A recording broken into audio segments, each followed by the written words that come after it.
Hello friends, welcome to Renu's Englishpedia. Today we are going to do the competency-based questions from the chapter Footprints Without Feet written by H.G. Wells.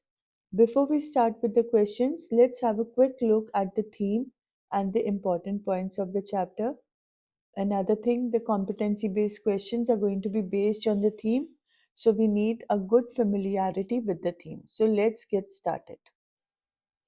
The main characters of this chapter are Griffin, who is an eccentric scientist.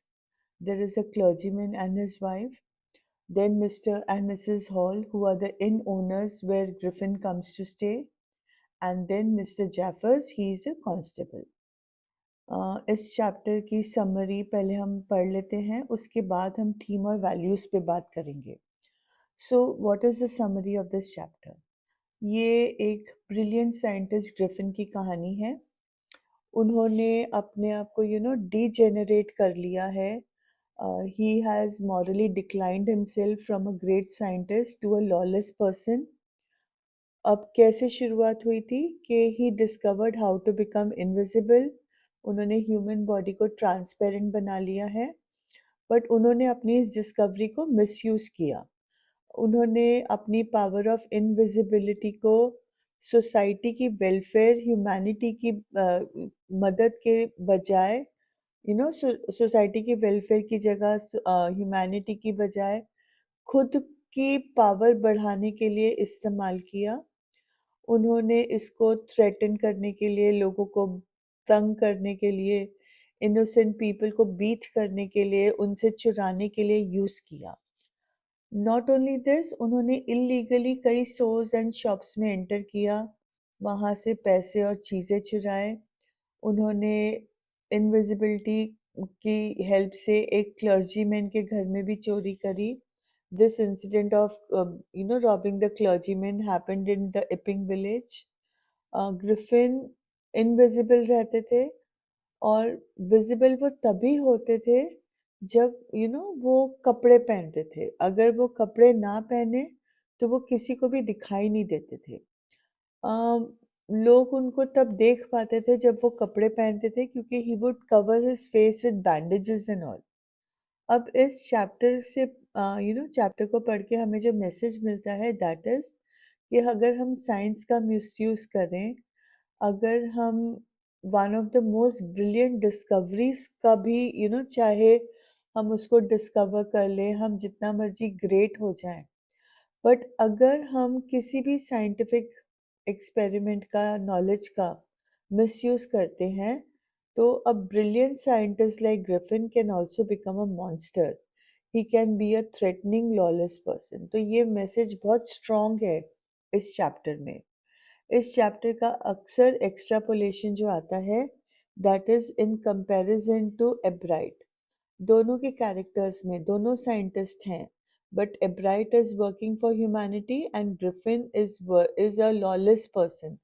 तो उनके ये characteristics में competency based questions आते हैं.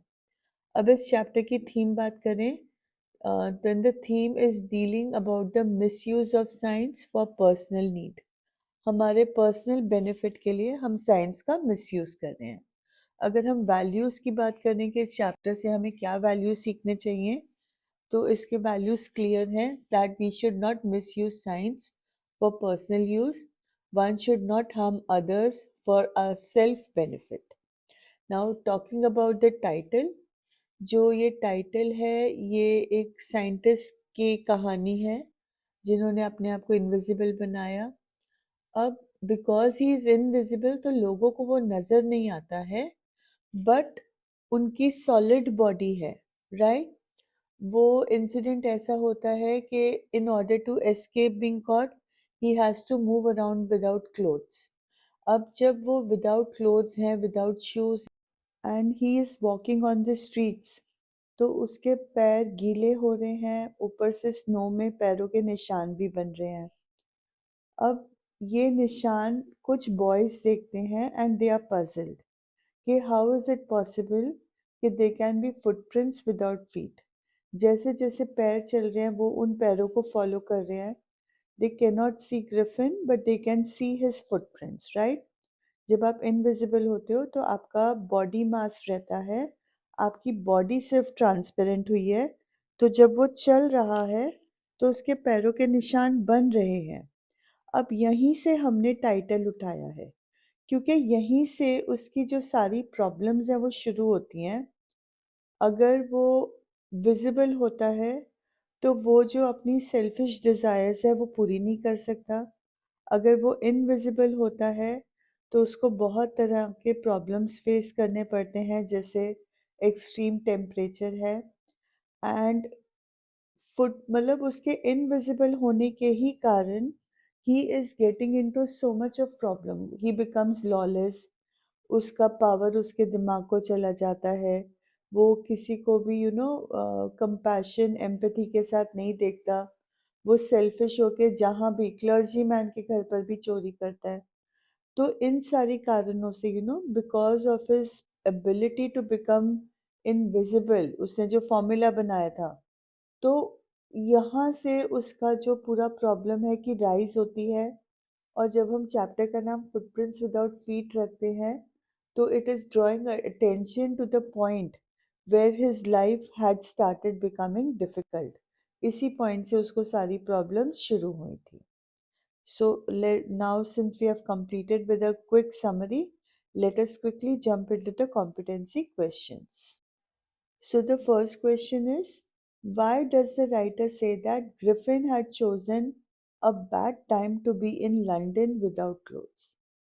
Author ये क्यों कहता है कि ग्रिफिन ने एक बड़ा गलत समय चूज किया था कि लंदन में बिना कपड़ों के वो घूमे?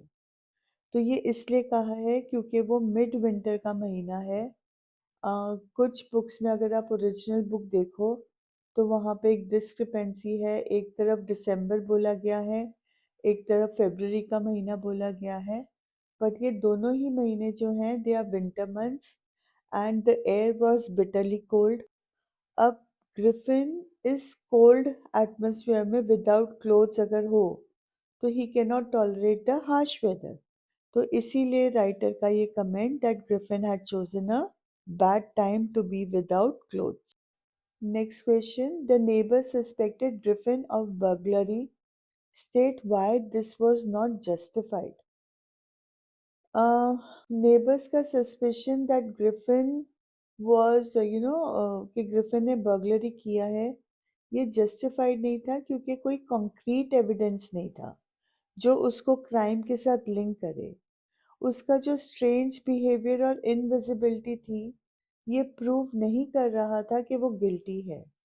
नेबर्स का सिर्फ प्रेजुडिस था against Griffin, that he was different from them. वो उसके अगेंस्ट प्रेजुडिस थे, तो अपने प्रेजुडिस में उन्होंने एक नोशन बनाया कि अगर चोरी की है तो उसी ने की है। हम ये नहीं कह रहे कि ग्रिफिन ने रियलिटी में चोरी नहीं की थी, ग्रिफिन ने ही क्लर्जीमैन के घर पे चोरी की थी, बट पॉइंट यहाँ पे है कि किसी को इल्ज़ाम देना without proof that is wrong. और नेबर्स इसीलिए उसको इल्ज़ाम दे रहे थे because he was different from them.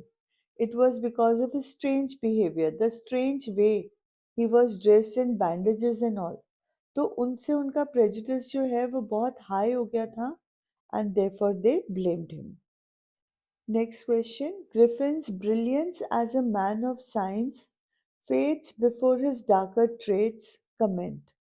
हम कहते हैं Griffin is brilliant as a scientist, but उसका जो ब्रिलियंस है उसके डार्कर ट्रेट्स के आगे ख़त्म हो जाता है। डार्कर ट्रेट्स मतलब उसका लॉलेसनेस। तो हम मतलब हमारे को अब इस लाइन पे कमेंट करनी है। तो ग्रिफिन ब्रिलियंट साइंटिस्ट क्यों था? क्योंकि उसने एक ड्रग डिस्कवर किया था जिससे कोई भी इंसान इनविजिबल बन सकता है। अब ये जो एक्शन था, ये जो फीट था, ये रिमार्केबल है और ये ग्रिफिन की deep understanding of chemistry and physics को डिनोट करता है। बट हम क्यों कह रहे हैं कि उसका ये जो ब्रिलियंस है ये उसकी हरकतों के आगे फेड हो जाता है? तो अब उसका डार्कर ट्रेट्स क्या है वो हमें समझना पड़ेगा। ग्रिफिन लॉलेस इसलिए है क्योंकि वो खाना चुराता है, वो कपड़े चोरी करता है, वो अपने लैंडलॉर्ड का घर भी जला देता है। ग्रिफिन क्विक टेम्पर्ड है, वायलेंट है, वो लोगों को अटैक करता है जो उसको किसी भी तरह से रोकना चाहते हैं, एंड वो लिटरली एक इंसान का खून भी कर देता है। He kills a man. Griffin जो है वो पैरानॉइड है। पैरानॉइड मतलब डिस्ट्रस्टफुल, हर किसी पे शक करता है, राइट? वो बिलीव करता है कि हर कोई उससे बदला लेना चाहता है। वो इंक्रीजिंगली आइसोलेटेड हो रहा है, इंक्रीजिंगली विड्रॉन हो रहा है, वो उसको किसी की कंपनी नहीं चाहिए। अब ग्रिफिन का जो ब्रिलियंस है वो उसके डार्कर ट्रेड से एक्लिप्स हो रहा है, फेड हो रहा है, क्योंकि वो अपनी इंटेलिजेंस को इवल पर्पस के लिए यूज कर रहा है, बेनिफिशियल पर्पस के लिए नहीं यूज कर रहा। वो अपनी इनविजिबिलिटी को लोगों को हेल्प करने के लिए या वर्ल्ड को बेटर प्लेस बनाने के लिए यूज नहीं कर रहा। वो उनको टेरराइज करने के लिए, उनको कंट्रोल करने के लिए यूज कर रहा है। इसीलिए this comment is completely applicable. Next question.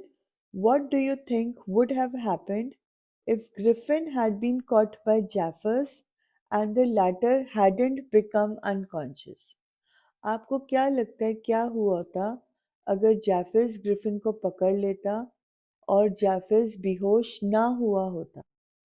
तो अगर जैफर्स ग्रिफिन को पकड़ लेता और वो बेहोश ना हुआ होता, तो ग्रिफिन का जो सीक्रेट ऑफ इनविजिबिलिटी है वो दुनिया के सामने एक्सपोज हो जाता, सामने आ जाता।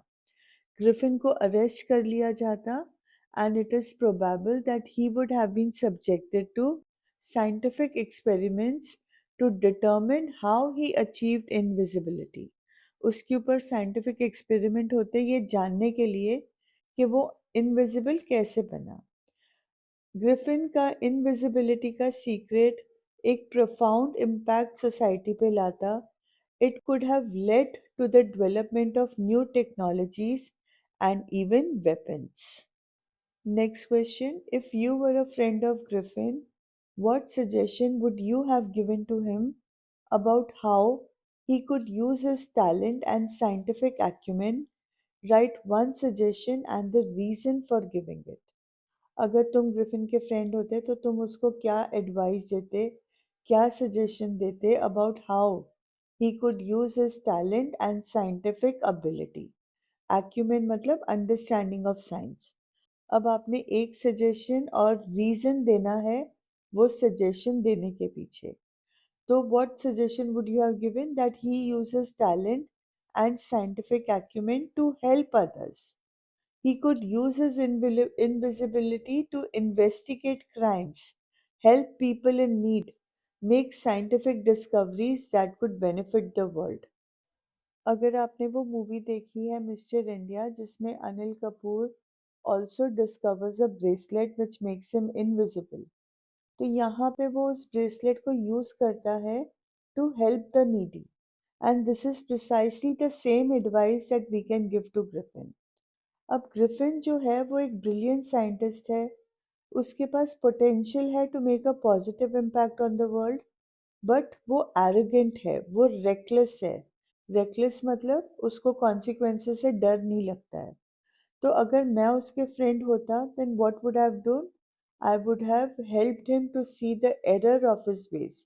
मैं उसको बताती कि उसका लाइफ को जीने का तरीका कितना गलत है, and I would have asked him to use his talents for the betterment of others. Okay, next question is, do you find the story based on being invisible a mere figment of one's imagination or a phenomena that is plausible? Elaborate with your opinion. बेटा जब इस तरह के questions आते हैं ना तो आपने चैप्टर के साथ लिंक ज़रूर करना होता है। तो पहले आप क्वेश्चन का आंसर दो और फिर चैप्टर के साथ उसका आपने जो भी लिंक बनता है you use it for reference. तो okay, so now answering the question, there is no scientific evidence जो सपोर्ट करे द एग्जिस्टेंस ऑफ इनविजिबिलिटी। अब तक बाहर ऐसा कोई भी एविडेंस नहीं आया है कि इनविजिबल बनना पॉसिबल है, बट ये एक प्लॉसिबल फिनोमिना है। प्लॉसिबल मतलब हो सकता है फ्यूचर में ऐसा कुछ हो जाए। अगर टेक्नोलॉजी डेवलप करेगी तो हो सकता है साइंटिस्ट कोई ऐसा मटेरियल, कोई ऐसी चीज़ बना ले जिससे चीज़ें या इंसान इनविजिबल बन जाए। But at the same time हमें याद रखना है दैट इनविजिबिलिटी जो है वो एक डेंजरस पावर है and it must be used wisely and ethically. हमें अपने मॉरल्स बहुत ध्यान में रखने पड़ेंगे if we ever discover how to become invisible. Next question. Scientists contribute to make the world a better place. Griffin is an antithesis to this statement justify. आमतौर पे जो साइंटिस्ट हैं वो इसलिए काम करते हैं कि दुनिया को एक बेटर प्लेस बनाया जाए, बट ग्रिफिन जो है वो एंटिथेसिस है। एंटिथेसिस मीन्स ऑपोजिट है टू दिस स्टेटमेंट। अब हमने स्टेटमेंट को जस्टिफाई करना है। तो जो साइंटिस्ट आम तौर पे हमारी लाइफ को बेटर करना चाहते हैं, वो डिस्कवरी से दुनिया को बेटर बनाना चाहते हैं।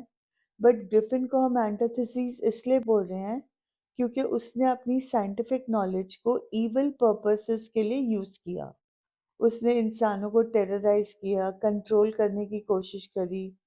ग्रिफिन की जो कहानी है, it's a cautionary tale. Cautionary tale मतलब हमारे को वार्न कर रहा है, हमारे को कॉशन कर रहा है। About what? About the dangers of power and the importance of using our talents for good. जब हमारे पास कोई पावर आ जाती है तो हम उसके पावर में इतने अपनी समझ खो जाते हैं कि हम उसको बहुत गलत तरीके से यूज़ करना शुरू करते हैं। तो these are known as the dangers of power. और हमेशा हमें याद रखना है कि पावर्स को किसी के नुकसान की बजाय किसी के फायदे के लिए यूज करना चाहिए। Next question. Your teacher conducted a debate in class on the topic schools must develop scientific temperament in students. Write any two arguments that you used to supplement your stand, either as a proposition speaker or as an opposition one. Proposition speaker का मतलब होता है जो उस topic को support करे। Opposition का मतलब होता है जो उसके अगेंस्ट जाए। अब टॉपिक क्या है डिबेट का? कि स्कूल्स को बच्चों में साइंटिफिक टेम्परामेंट डेवलप करना चाहिए, राइट?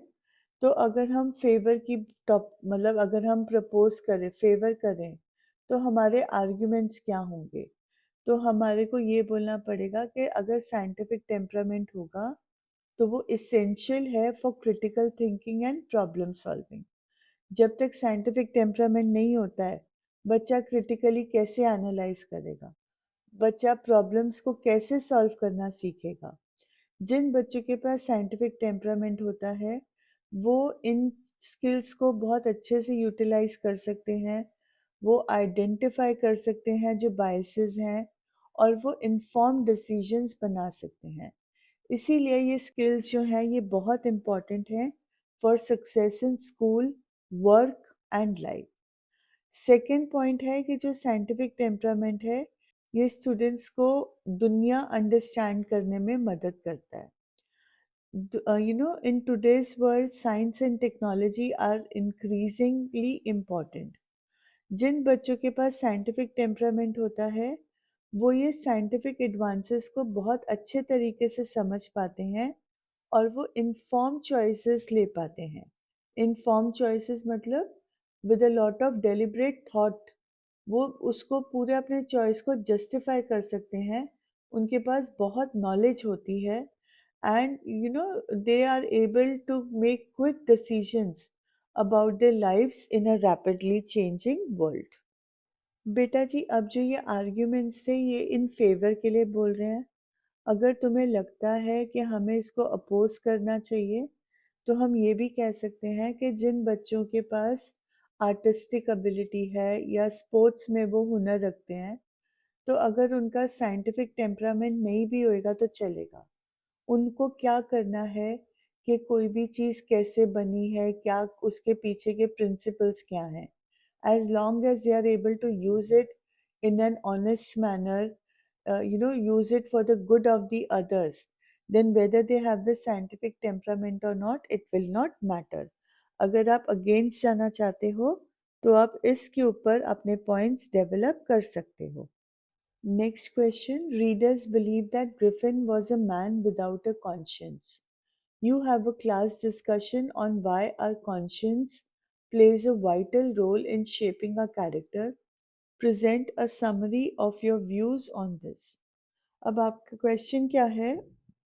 आपको एक क्यू दिया हुआ है कि लोग बिलीव करते हैं कि Griffin was a man without a conscience. Conscience मतलब अंतरात्मा. अब आपको एक सिचुएशन दी है कि आपके क्लास में एक डिस्कशन हो रहा है that how conscience plays a vital role in shaping our character. जब हमारी अंतरात्मा की आवाज़ होती है तो वो हमारे पूरे कैरेक्टर को शेप करती है. ऐसा क्यों होता है? तो आपने इस डिस्कशन का एक समरी देना है इन योर राइट अप. तो कॉन्शियंस क्या है? ये हमारी इनर वॉइस है जो हमें बताती है कि क्या सही है क्या गलत है. ये एक मॉरल कॉम्पस है जो हमें हमारे हर डिसीजन और एक्शन में गाइड करता है.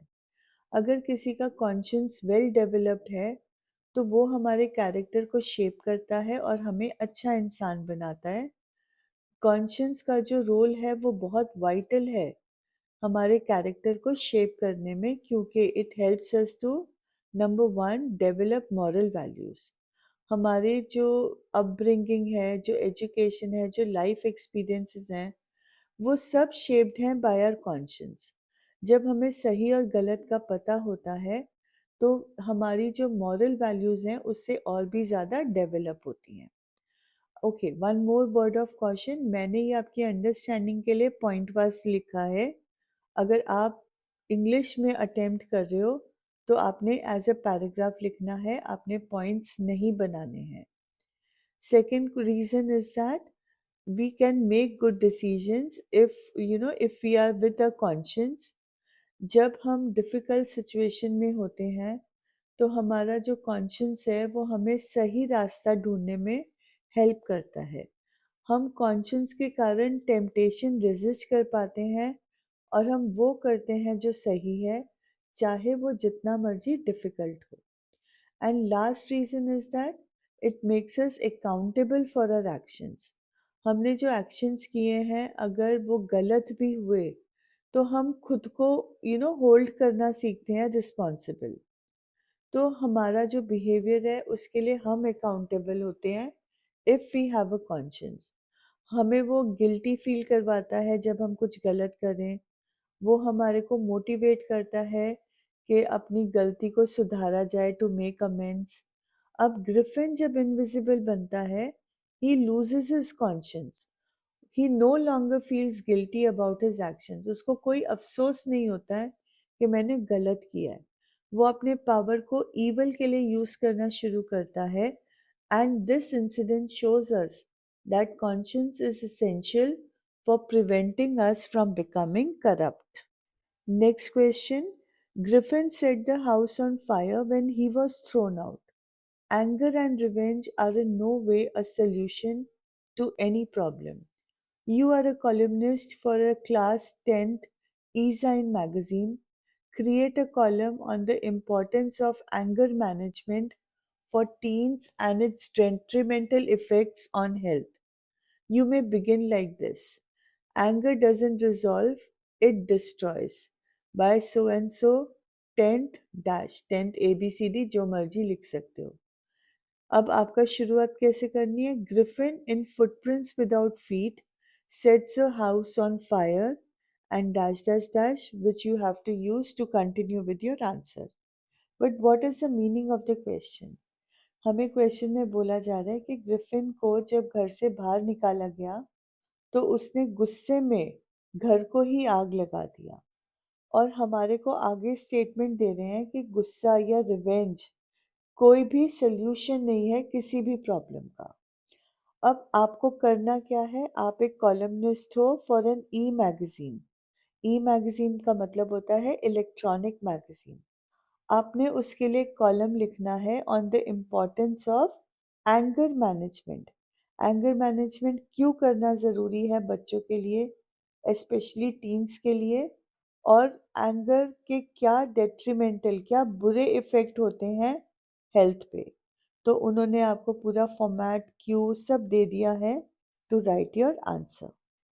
ओके, यूजिंग द क्यू हमारे को अपनी ये जो कॉलम है ये डेवलप करना है. हम कहेंगे कि उसने अपने घर को आग लगाया इन अ फिट ऑफ एंगर. और ये एक ट्रैजिक एग्जाम्पल है कि एंगर के कितने ड्रास्टिक इफ़ेक्ट्स होते हैं. अब नॉर्मली कहें तो anger is a normal emotion. हर इंसान को गुस्सा आता है, तो इसको फील करना कोई बहुत बुरी बात नहीं है. बट जब हम एंगर को मैनेज नहीं कर पाते हैं, तब उसका नेगेटिव इम्पैक्ट होता है, ना कि सिर्फ हमारे रिलेशनशिप्स पर, बट हमारी हेल्थ पर and plus our overall wellbeing पे. अब इम्पोर्टेंस क्या है एंगर मैनेजमेंट का टीन्स के लिए? जो टीनेजर्स का जो एज होता है ना, वो बड़ा वल्नरेबल एज होता है. उसमें पर्टिकुलरली एंगर के बड़े नेगेटिव इफ़ेक्ट्स होते हैं. वो इस टाइम पे बहुत सारे फिज़िकल चेंजेस से गुज़र रहे हैं. हार्मोनल इम्बैलेंस के कारण इमोशनल चेंज चल रहा है. उनका सोशल चेंज भी चल रहा है. और वो न्यू चैलेंजेस हर रोज़ फेस कर रहे हैं. अब इसके अलोंग विद दिस जो टीनेजर्स का ब्रेन होता है, वो अभी डेवलप हो रहा होता है. और उनके पास अभी भी वो स्किल्स नहीं है where they can manage their anger effectively. तो उनको ये मैनेजमेंट करना बहुत इम्पोर्टेंट है.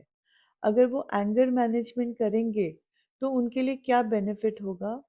वो अपने ट्रिगर्स को आइडेंटिफाई कर पाएंगे. ट्रिगर्स मतलब जो बातें उनको एंग्री करती हैं, वो बातों को आइडेंटिफाई कर पाएंगे. And they will have early signs of anger, early warning science of anger. अगर उनको एंगर मैनेजमेंट आएगा, तो वो हेल्दी कोपिंग मैकेनिज्म्स को डेवलप कर लेंगे, जिससे वो अपने एंगर के साथ डील कर पाएंगे. थर्ड पॉइंट है, वो अपने फीलिंग्स को एक कंस्ट्रक्टिव वे में कम्युनिकेट कर पाएंगे. वो अपने कॉन्फ्लिक्ट्स को भी बड़े पीसफुली रिजॉल्व कर लेंगे, बिना लड़े झगड़े, बिना किसी के साथ ऊंची आवाज़ में बात किए. पॉजिटिवली वो ये सारे काम कर लेंगे. और जब ये काम पॉजिटिवली होंगे, then they will be able to build stronger relationships with others. अब एंगर मैनेजमेंट नहीं किया, तो इसके डेट्रीमेंटल इफ़ेक्ट्स क्या हो सकते हैं हेल्थ पे? तो आपको पता चलेगा, जब आपको क्रोनिक एंगर होता है, तो आपका बीपी हाई हो जाता है. आपको हार्ट डिसीजेज़ होने का डर होता है, आपको स्ट्रोक भी हो सकता है. You generally start headaches. आपको रात को नींद नहीं आती है because you are so filled with anger. आपको डाइजेशन प्रॉब्लम्स हो जाते हैं. You also can fall into depression, and anxiety can also become a part of your psyche. तो जब ये सारी चीज़ें होती हैं, तो ये क्यों होती हैं? That is only because you are not able to manage your anger. इसीलिए कहा जाता है कि एंगर मैनेजमेंट जो है, वो एक इम्पॉर्टेंट स्किल है फॉर एवरीवन. बट टीनेजर्स के लिए तो और भी ज़्यादा ज़रूरी है. जब हम अपने एंगर को इफ़ेक्टिवली मैनेज करना सीख जाते हैं, तो हम नेगेटिव कॉन्सिक्वेंसेस से बच जाते हैं. And we can live live a happier and healthier life. The next question is, did Griffin from Footprints Without Feet follow the saying, with great power comes great responsibility? Justify your answer in 120 words. Saying है, quotation है कि जब बहुत ज़्यादा power होती है, तो responsibility भी उतनी ही बड़ी बन जाती है. क्या ग्रिफिन ने ये सेइंग को फॉलो किया? तो इसका आंसर है नो. ग्रिफिन ने बिल्कुल भी इसको फॉलो नहीं किया. इस सेइंग का मतलब है कि जब हमारे पास एबिलिटी हो कोई कुछ करने की, तो हमें इसको दूसरों की भलाई के लिए यूज़ करना चाहिए. बट ग्रिफिन ने क्या किया? उसने अपनी भलाई के बारे में सोचा और किसी के लिए भी उसने कुछ नहीं किया. उसने अपने आप को इनविजिबल बनाया, बट उसने अपने पावर्स ऑफ इनविजिबिलिटी से सारे गलत काम किए, कुछ भी अच्छा नहीं किया. उसने अपने लैंडलॉर्ड के घर को आग लगा दी as an act of revenge. उसने हेल्प करने की बजाय उसने लोगों को हार्म किया. उसने कपड़े चुराए, फूड चुराया खुद के लिए. और उसको इस बात पे कोई रिमोर्स भी नहीं था, कोई अफसोस नहीं था. उसने एक शॉपकीपर को अटैक किया, रॉब किया। जब उसके पैसे कम पड़ गए तो उसने क्लर्जीमैन के घर पे भी चोरी करी। जब मिसेस हॉल उसके रूम में आए तो ग्रिफिन ने मिसेस हॉल को ही अटैक कर दिया, मिसेस हॉल की ही चेयर के साथ। जब पुलिस उनको पकड़ने के लिए आगे आई तो चुपचाप से पुलिस के साथ जाने की बजाय उसने लड़ाई करी, पुलिस को मारा और एस्केप किया। तो कहीं पर भी ग्रिफिन ने कोई रिस्पॉन्सिबिलिटी नहीं ली for his actions, and therefore we say that he did not follow the saying. Next question. Imagine that Griffin had been caught by the police and is produced in court. He needs to defend himself and prove that he is not guilty of the charges. As Griffin, prepare a statement that you would use in court to prove your innocence. You may begin like this: I plead not guilty. I have been accused of dash, however, dash. अब question ये है कि Griffin को police ने पकड़ लिया और उसको कोर्ट लेके गए। अब कोर्ट में उसने अपने आप को, अपने एक्शंस को डिफेंड करना है। उसने प्रूव करना है कि जो चार्जेस उस पे लगे हैं उसने वो चार्जेस नहीं किए हैं। तो उसके लिए आपको उन्होंने क्यू दिया है कि वो अपना स्टेटमेंट कैसे लिखेगा। So following the cue, he will write, I plead not guilty to the charges against me. I have been accused of burglary, arson and assault. Burglary का मतलब चोरी, arson का मतलब आग लगाना and assault का मतलब किसी को मारना. However, I am innocent of all these charges. अब क्या वो बोलेगा? हमें पता है वो innocent नहीं है, बट वो कैसे अपने आप को innocent प्रूव करेगा? तो वो बोलेगा on the night of the एलिज्ड crimes, जिस दिन ये जिस रात को ये क्राइम्स हुए हैं उस रात को I was at home in my laboratory, I was working on a scientific experiment and I did not leave my laboratory at all.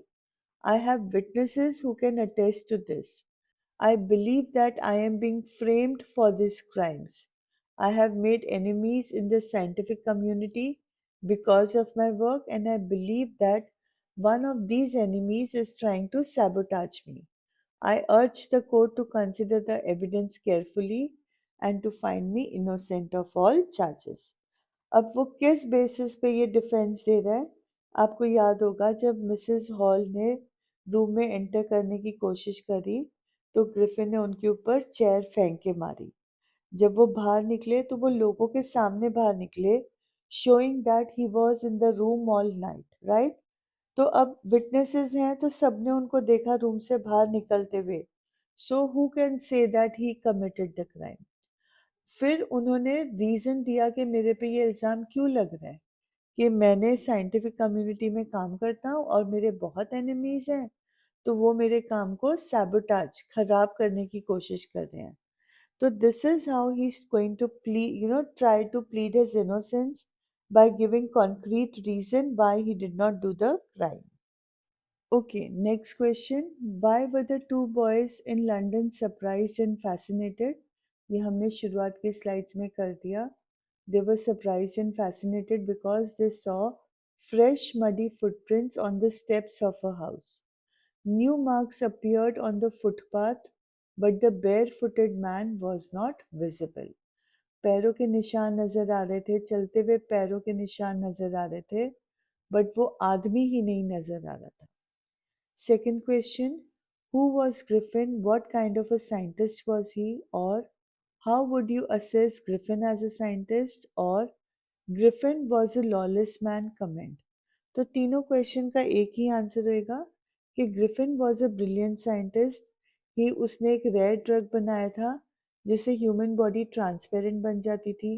He could have use this drug for the welfare of Mankind, but instead उसने खुद ने इस drug को consume कर लिया, खा लिया and became transparent. जब लैंडलॉर्ड ने रेंट मांगा तो उसने घर जला दिया. उसने लंदन स्टोर से फूड चुराया, एक थिएट्रिकल कंपनी के शॉपकीपर को मारा और उसके यहाँ चोरी भी करी. मोर ओवर उसने क्लर्जीमैन के घर से भी चोरी करी. So these are all the reasons why we are calling Griffin a lawless man, and assessing him as a scientist, that he was able to develop a drug which made man invisible. So that is, his prowess, his brilliance as a scientist. Next question, why did Mrs. Hall think Griffin to be eccentric? तो इसका answer है कि Mrs hall को ये लगता था कि वो एसेंट्रिक है, इसीलिए वो लोगों से नहीं मिलता, उसका अपीयरेंस, उसके हैबिट और उसका बिहेवियर इतना स्ट्रेंज है। एसेंट्रिक का मतलब होता है जो जो इंसान दूसरों से अलग हो, जो स्ट्रेंज हो, जो पेक्यूलियर हो, उसको एसेंट्रिक बोला जाता है। Beta ji, for your understanding, I have also included an extract and some questions based on the extract. So let us quickly go through it. Mrs. Hall almost fell down the stairs in hysterics. She was convinced that the room was haunted by spirits and the stranger had somehow caused these to enter into her furniture. अब ये वो scene है जब Mrs Griffin को Mrs hall को Griffin ने chair मार के रूम से बाहर निकाला होता है, बिकॉज वो इनविजिबल है और चेयर उड़ के आती है। तो मिसेस हॉल को लगता है कि रूम में भूत प्रेत हैं और ग्रिफिन ने कुछ ना कुछ किया है जिसके कारण ये भूत प्रेत उसके घर में, उसके फर्नीचर में घुस गए हैं। तो first question is Mrs hall tripped because dash. Floor was oily, she was standing on a chair, she was in a state of panic, or the door was slammed. अब ये बात तो क्लियर है कि दरवाज़ा उनके मुंह पे बंद हुआ था, but she was in a state of panic, ये हमें पता चलता है when we see the word hysterics. Hysterics का मतलब होता है जब आप इतना हाइटेंड इमोशन फील कर रहे हो कि आपको कुछ समझ में नहीं आएगा। यहाँ पे बोला जा रहा है Mrs Hall almost fell down the stairs in hysterics, तो इसका क्लियर इंडिकेशन है that she tripped because she was in a state of panic. Okay, going on to the second question, Mrs Hall suspected everything in the room was put under a spell of witchcraft by, तो ये clear है answer, by the stranger, that is Griffin. Third question, fill in the blanks with one word only. Mrs. Hall was afraid that the spirits had entered her furniture, right? उनका जो सामान था उसके अंदर उन्होंने एंटर किया था। फोर्थ क्वेश्चन है, according to the extract the feeling of Mrs Hall can be best described as. आपको 6 वर्ड्स दिए गए हैं और कोई 2 वर्ड्स का कॉम्बिनेशन ढूंढना है which will best describe Mrs. Hall's feelings. She was stunned, possible है. She was happy, not at all possible. She was awestruck, no. She was not impressed by Griffin. She was nervous, शायद, but ज़्यादा नहीं लग रहा है. She was outraged, she was agitated. अब यहाँ पर outrage आएगा, मतलब stunned वो थी. But then when we think about stunned, outraged and agitated, तो agitated is the right answer. Agitated stunned के साथ भी combination है, awestruck के साथ भी combination है और outraged के साथ भी combination है। तो हम awestruck तो हमने पहले ही मना कर दिया है। अब stunned और outraged में फ़र्क क्या है? आउटरीच बाद में आया था, गुस्सा बाद में आया था, पहले तो वो स्टन्ड थी, उनको समझ में नहीं आया कि ये हुआ क्या है। So according to me the right answer is option D 1 and 6. The last question is spirits in the above lines means the same as, तो यहाँ पे स्पिरिट्स का मीनिंग है ghosts. So with this we come to the end of the chapter. I hope you are now well prepared with the chapter. Thank you so much for giving me your time and all the best for your exams. Happy revision.